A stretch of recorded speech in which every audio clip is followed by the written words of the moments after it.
Welcome to Alter Health, the epigenetic code. And this is where we talk about the science of how your life shapes your genes and how your body can change when you change the conditions around it. Real stories, real science, real answers. Let's go. There is a moment in every health crisis where you stop being a patient and become a detective. Most people never reach that moment. Most people are taught not to. We are taught that the doctor knows. And we are taught that if the doctor doesn't know, then probably nobody knows. And we should just live with it. I want to tell you what happens when you refuse to live with it.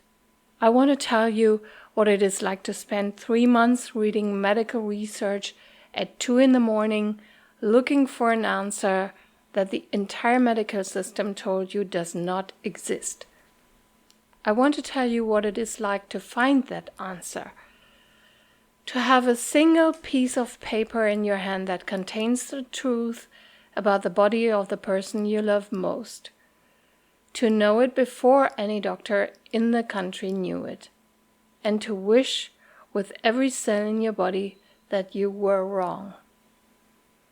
This is Alter Health, the medicine nobody told you about. And I'm Dr. Nicola Schmitz. Last week I left you in a kitchen with a laptop.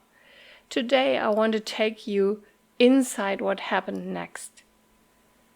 Before I get into the search itself, I want to say something about the type of person who does this, because I don't think I'm special. And I don't think you have to be a doctor to do what I did. But I do think there's a particular kind of mindset that gets activated when you watch someone you love be told repeatedly that there's nothing wrong, when you can see with your own eyes that something is wrong. That mindset is not panic. Panic actually makes you less effective. The mindset is something more like clarity with teeth. You stop caring about being polite. You stop caring about not bothering people or about whether you're being too much. You become very narrow and focused on one question. What is going on inside this body? And the thing that pushed me into that mindset was not actually any single moment. It was the cumulative weight of years of small dismissals. Years of do not worry about it. Years of the values are slightly off, but probably nothing. Just keep an eye on it. Be a smart, educated woman sitting in offices with smart, educated doctors and walking out feeling like nobody had actually looked at the human being in the room. I knew my husband. I knew his body. I had watched it for almost 30 years. When his hands trembled, I knew that was new. When he had a cramp in his calf that lasted longer than a cramp should last, I knew that was new. And the doctors didn't know any of those things because they had seen him for 10 or 15 minutes.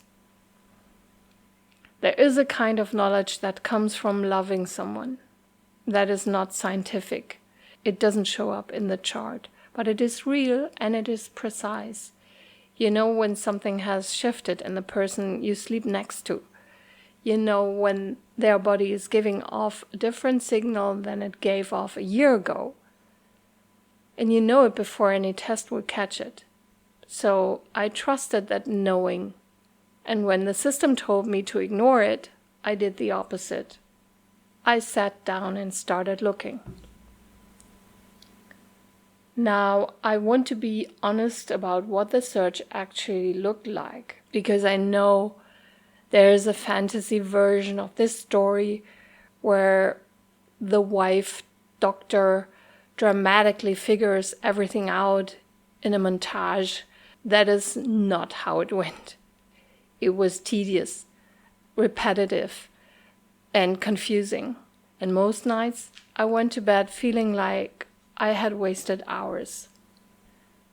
The way I started was simple. I took the 2 blood values that had gone through the roof, and I started searching every database I could access for what those values mean when they are extremely elevated. In a man in his 40s with no heart issue, no obvious muscle injury, no infection.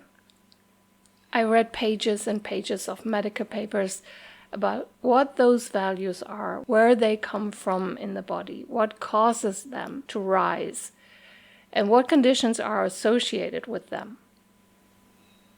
Most of what I read was a dead end.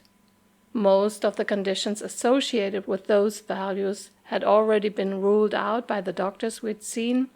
The list of likely things had been crossed off. So I went to the unlikely things, the rare things, the things doctors do not normally consider unless they are forced to. And here's where the tremor came back into the picture. Because I was not just looking at the blood values anymore, I was looking at a constellation.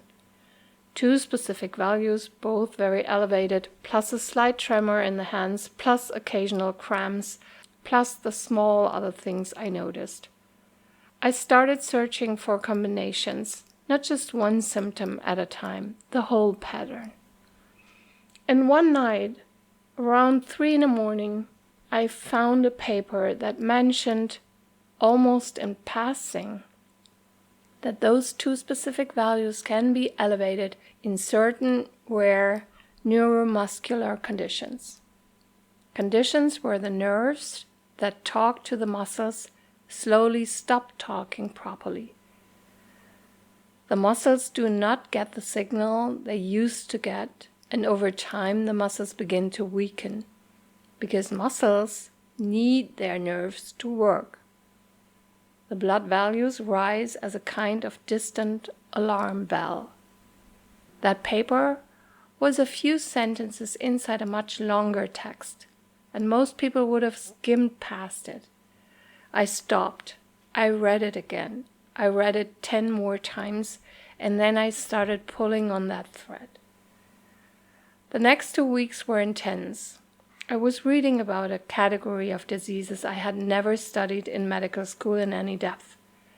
Most of them are well known, the ones everybody has heard of. I read everything I could about each one and ruled out almost all of them. They did not fit. The age was wrong, the gender pattern was wrong, the speed or the symptoms didn't all match. And then I found one, a genetic-driven condition that attacks the nerve fibers that supply the muscles. Slow, quiet, onset usually in the 30s, often missed for decades because it looks like nothing in the early stages. The blood values match, tremor matches, cramps match. The pattern of inheritance matches. Everything matches. I sat at the kitchen table in the middle of the night and I knew. Not suspected. Knew. With the kind of certainty that you do not get often in life. This was it. This was what was happening to him. And then I cried. Not loudly, just sitting there alone in the dark with the laptop open, because finding the answer was not relief. Finding the answer meant that the answer was real. And it was not a good answer. The next morning I had a different problem. I had a diagnosis in my head, but I needed it in writing. And to get it in writing, I needed a doctor to order a very specific genetic test. And here's where the medical system became its own obstacle. I called our doctor. I told him what I had found. I gave him the name of the condition, and I told him exactly which gene needed to be tested. I told him what panel of values to confirm And I told him this very calmly, the way one professional talks to another. I'm a doctor too. I know how this works. He had never heard of the disease. To his credit, he was honest about that. He said, I'm going to need to look this up. I have not seen anything like this. Are you sure? I said, yes, I am sure. Please order the test. He hesitated. He said, this is a very rare condition. Are we sure we want to spend the resources? What if it comes back negative? This is unusual. And I want you to hear what I said back, because I think a lot of women in this audience have been in some version of this conversation where you have to push past a doctor's hesitation to get a test that you already know you need. I said, I'm not asking you to agree with me. I am asking you to draw blood and send it to the lab. If I'm wrong, and we move on. If I am right, we have caught something extremely early that is normally only caught when somebody's already in a wheelchair. So please, just order the test. He ordered the test. The blood was drawn, the sample was sent to a specialized genetics laboratory. And then something happened that I will never forget. The geneticist who received the sample called our doctor, not to discuss results. The results were not in yet. He called to mock him. He said, who's ordering this test? This is not a test you order. This disease is so rare, you only find it by accident. If so, usually when somebody's already in late stages and we're doing genetic panels for other reasons. Nobody just walks in and asks for this specific gene to be tested. This is ridiculous. Whose idea was this? I don't know exactly what our doctor told him. But anyways, the geneticist apparently laughed, but the test was done. And my husband and I waited for the result. There is no good way to describe waiting for a result like that. You go through your day, you work, you make dinner, you talk to the kids, and underneath all of that, there's a clock running in your stomach. You wake up at 4 a.m. every night and you remember. You go back to sleep at 5, you wake up at 6 and start the day. Then the doctor came to my husband on his bicycle. He took his lunch break because he wanted to deliver the result personally. Positive. The exact gene I had identified. Confirmed. At a stage so early that according to the lab, it almost never gets caught at this point. The geneticist who had laughed sent a follow-up note acknowledging the diagnosis with a kind of stunned politeness. My husband and I sat with that piece of paper. The piece of paper that said, yes, this is what's happening. This is real. You were not crazy. And I felt sick. Because the answer was real, which meant the next part was real too. There is a strange grief that comes with being right about something you did not want to be right about. People don't talk about this grief much. They talk about the grief of bad news. They do not talk about the grief of the woman who fought for the truth and then has to live with the truth she fought for. My husband took it very calmly. That is who he is. He's a head person. He processes things by thinking about them. He looked at the report, read it carefully and said something practical like, okay, We know what it is now. What's the plan? I didn't have a plan. I had a name, the name of a disease. I didn't have a treatment. I didn't have a cure. I didn't have a path forward. All I had was a diagnosis at a stage so early that nobody had ever bothered to write a useful guide for what to do when you catch it this soon. And the days that followed were heavy. We told nobody for a while, not even our kids, not even our parents. We sat with it, just the two of us. We talked late into the night, more than we had talked in years. Strangely, the diagnosis did one thing the medical system hadn't been able to do for us. It made us look at each other again, properly and slowly.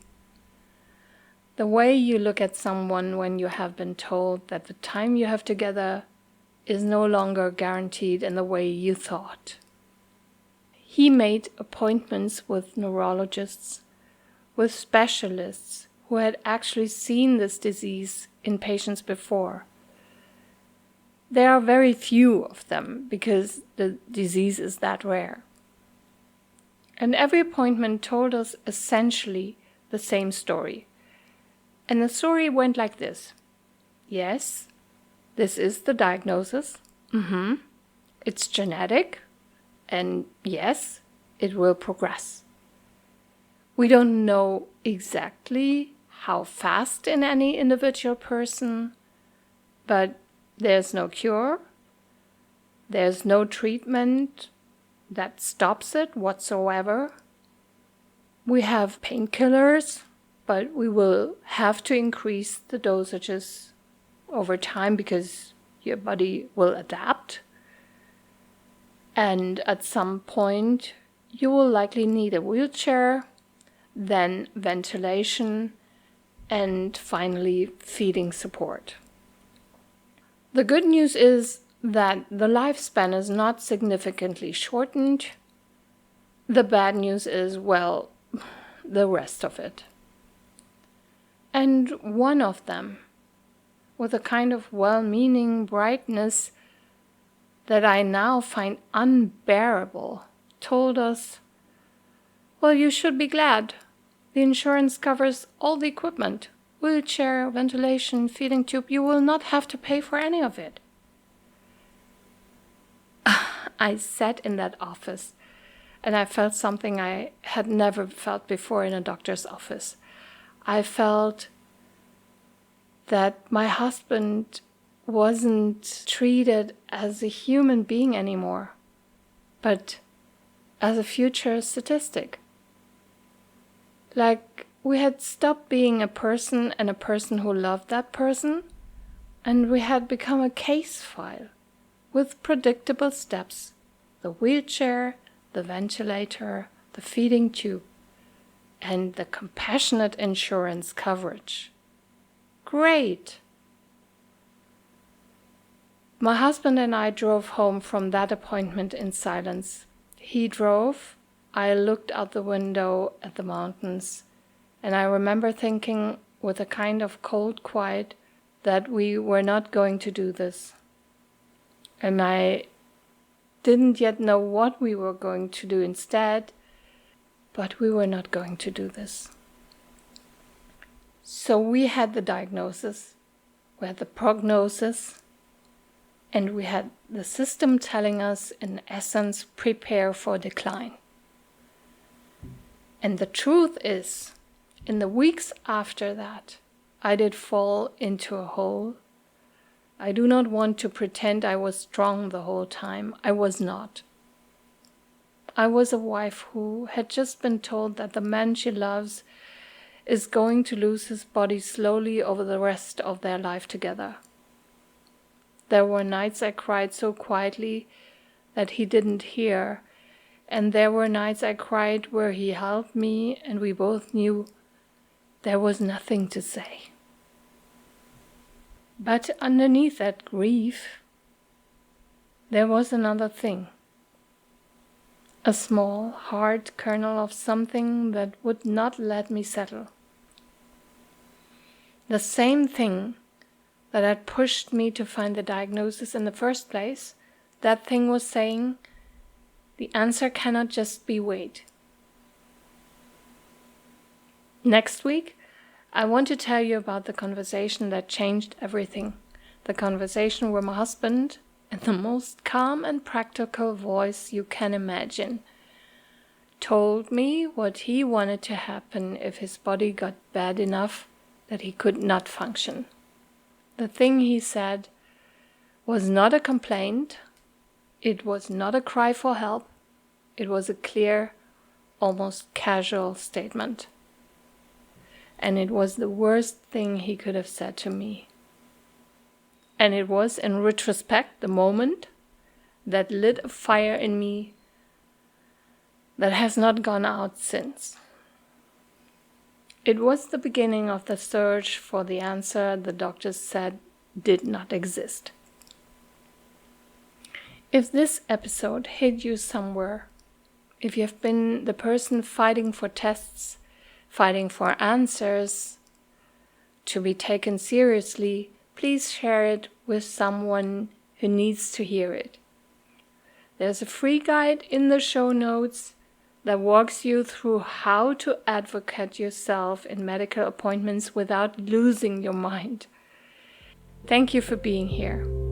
I'll see you next Tuesday, because health is a choice.